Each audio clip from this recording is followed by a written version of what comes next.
주차 중인 전기차에서도 충전 중인 전기차에서도 불이 났습니다.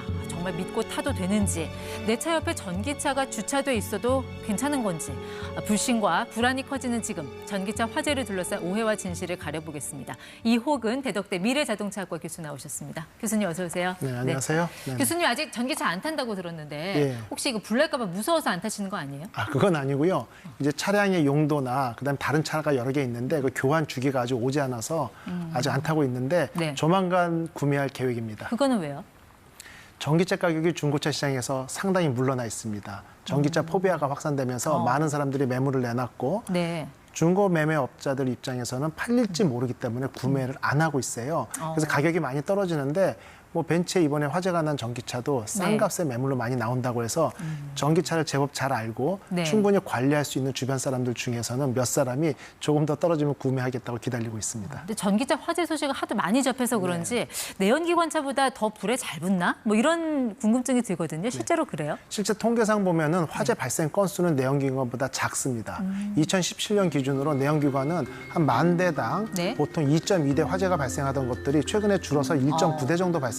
네. 근데 전기차는 2017년에 0.4대 수준에서 많이 늘었습니다. 2023년에 1.3대 수준이지만 아직도 내연기관 대비는 한 35% 이상 전기차의 화재 발생률은 적다 이렇게 볼 수 있습니다. 그러니까 전기차 화재 건수가 더 늘어난 거는 더 노후화돼서 그렇다고 봐야 그렇죠. 되나요? 배터리가 노후화되면서 각종 부품들이 노후화되면서 화재 발생 빈도는 높아졌는데 네. 실제 많이 높아진다고 해도 내연기관의 화재 발생 비율과 동등한 수준을 유지하지 않을까 이렇게 전문가들은 보고 있어요. 근데 이번 인천 청라 화재 사고를 보면요. 네.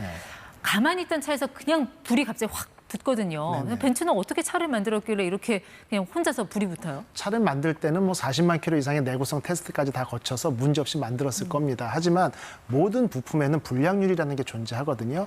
원천적인 설계 결함이 있었다고는 보기 어렵고 불량률이 존재해서 배터리에서 네. 화재가 발생했던지 어. 아니면 사용자가 어떤 뭐 내구성이나 이런 데서 예. 급속 충전을 많이 해서 화재가 발생했던지 이런 여러 가지 이유로 분류할 수 있습니다. 불량품이라면은 그 배터리 안에 있는 그 분리막 있잖아요. 보통은 그렇죠. 분리막이 뚫리면서 양극하고 음극이 만나서 불이 나잖아요. 그렇죠. 쇼트가 나서 발생을 하는데 양극과 음극 전해질을 분리막이 있는데 이 분리막이 손상이 되면 화재가 발생하는 확률은 거의 100%거든요. 네. 그래서 무조건 최종 결과 나와봐야 되겠지만 분리막 손상으로 인해 화재가 발생했을 가능성이 99%라고 볼 수 있습니다. 아, 저 분리막이 굉장히 가냘픈 분리막이죠. 쉽게 뚫리는 거죠, 저게. 그렇죠. 쉽게 뚫리기 때문에 여러 가지 원인이 있는데 설계 결함도 있을 수 있고요. 네. 그다음에 덴틀라이트 현상이라고 배터리를 급속 충전을 많이 하게 되면은 네. 침전물이 양극재에서 자라면서 예. 실제 분리막을 뚫고 들어가서 네. 이런 쇼트가 발생하는 경우도 발생하거든요. 그래서 뭐 사용 내구성 문제 또는 설계 결함 예. 이 두 가지로 압축될 수 있습니다. 우리나라는 특히 또 과속 방지턱이 많아서 네네. 거기에 이렇게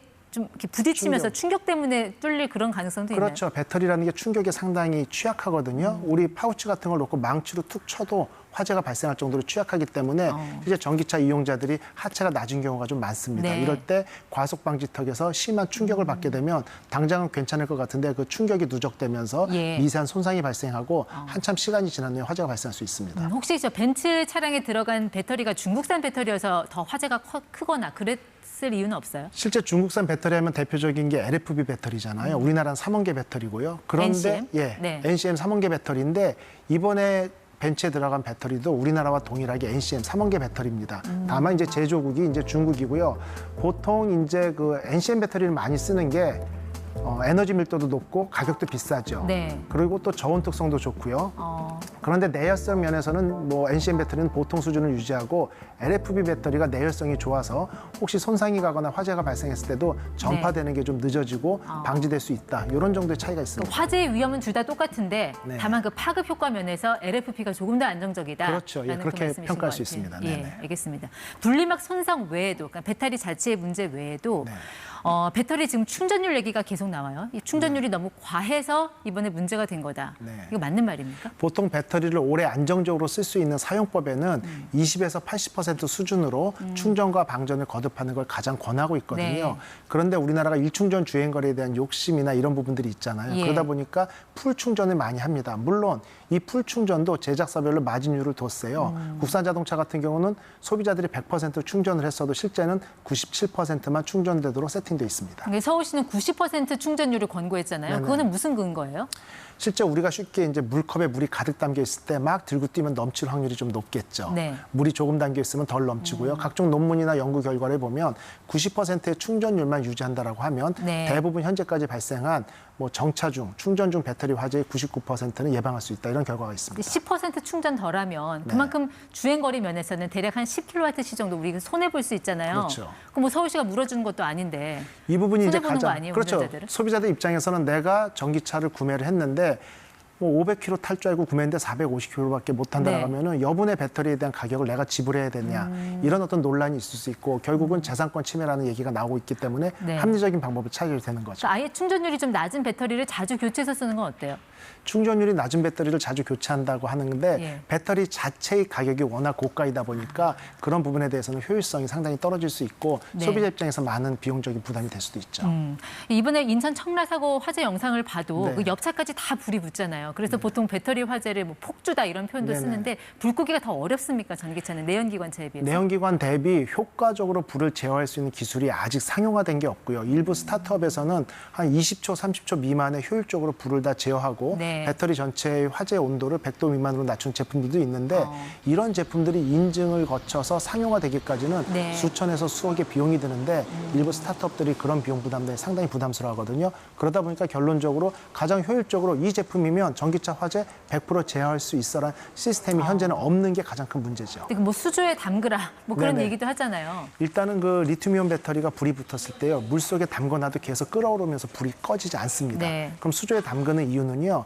850도에서 1000도 이상의 열폭주가 발생하면서 주변에 어떤 피해가 확산되는 걸 막기 위해서 네. 모든 에너지를 쓸 때까지 식을 때까지 기다리는 게 수조에 담으라는 뜻이죠. 물에 담그면 불이 꺼진다 이렇게 볼 수는 없습니다. 그럼 지하 주차장에서 내 전기차에 불이 붙었다. 네. 그럼 일단 도망가는 게 상책입니까? 운전자 입장에서 할 수 있는 게 없죠. 빠른 신고와 빠른 대피만이 가장 유일한 방법이고 20초, 30초 안에 열폭주가 발생하면서 전체적으로 화염이 전파될 가능성도 높고요. 네. 유독가스가 발생할 가능성이 높거든요. 빠른 대피만이 유일한 방법이고요.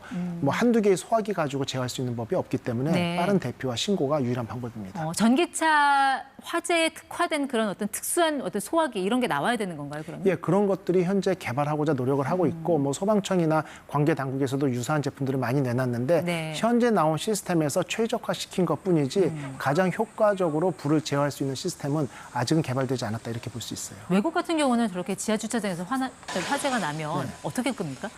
외국 전기차. 같은 경우도 이제 전기차가 지하 주차장에서 화재가 발생해서 대형 피해로 이어진 케이스는 아직은 없고요. 유럽에서 일부 국가에서 지자체에서 내연기관이든 전기차든 화재 위험성이 건물에 미치는 영향이 크기 때문에 네. 지하 주차장 주차 금지를 일부 시행했다가 다시 철회한 기억들은 있거든요. 네. 결국은 이제 그런 부분에 대해서 어떤 규정을 만든 국가는 없습니다. 이번 인천 사고 현장에 만약 스프링클러가 작동을 했다면 그러면 훨씬 지금보다 피해가 적었을까요? 피해는 훨씬 적었을 겁니다. 왜냐하면 지하 주차장에서 발생한 전기차 화재가 이번 청라지구 화재가 유일한 게 아니었거든요. 네. 그 이전에도 여러 건이 있었는데 스프링클러가 정상 작동을 하면 예. 실제 연기가 좀 죽고 그다음에 열이 식기 때문에 주변에 너댓 대 아니면 10여 대 이상의 피해는 확산되지만 지금처럼 600대 이상으로 피해가 확산되지는 않았을 네. 겁니다. 그래서 스프링클러의 작동 여부는 상당히 중요한 피해 확산의 억제 효과가 네. 있습니다. 지금 뭐 아파트 단지마다 단톡방에서 전기차는 뭐 출입을 제한하자 이런 얘기도 있다는데 사실 이건 적절한 해법은 아닐 것 같고요. 예. 근데 이제 지하 주차장 같은 경우는 소방차가 접근하기 어려우니까 나름대로 좀 대책은 만들어 놔야 할 것 같은데 어떤 걸 좀 제안해 주실 수 있어요? 말씀하신 대로 소방 당국에서는 저상형 어떤 소방차 개발도 필요하지만 좀 먼 일이고요. 당장 지하 주차장에서 완충된 차를 지상 주차장으로 옮긴다거나 아니면 지상 주차장이 없는 곳은 지하 주차장 입구 쪽에 전기차를 주차를 해서 소방관들의 접근이나 어떤 재현 시설을 좀 적용하기에 용이하도록 하는 게 피해를 최소화할 수 있는 유일한 방법이라고 볼 수 있습니다. 네, 좀 새로운 기술 시대로 넘어가는 과정이 이렇게 참 험난합니다. 네네. 네, 잘 들었습니다. 이호근 교수였습니다. 고맙습니다. 수고하셨습니다.